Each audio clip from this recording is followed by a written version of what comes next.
I'm Ed Kelley, editor of the Oklahoman.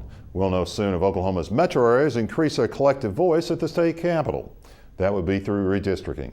It's a process getting little attention now, but certainly will before the legislative session ends in 3 months. How the state's two metro areas continue to drive Oklahoma can't be disputed. The recent figures from the Census Bureau confirm it, so do a couple of reports from notable sources. One comes from the Brookings Institution, a think tank in Washington, D.C. Brookings says the Oklahoma City and Tulsa metros account for 63% of the economic output in Oklahoma. Another study done by the U.S. Bureau of Economic Analysis shows Oklahoma City and Tulsa in the top 10 nationally in metro areas for growth.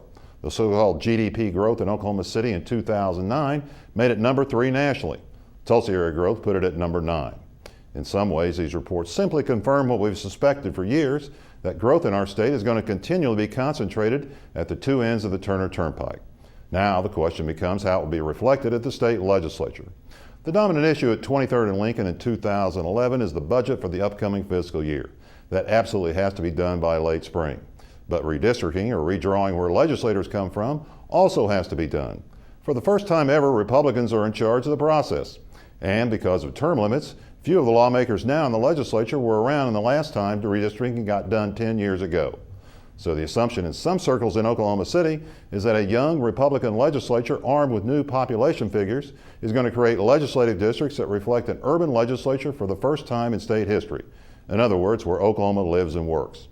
Right or wrong, the two metro areas have thought for years that rural elements dominate the legislative agenda at the Capitol. That concern likely will lessen after this year's redistricting. But how much the legislature really looks like Metro Oklahoma the rest of this decade is an issue well worth watching this spring.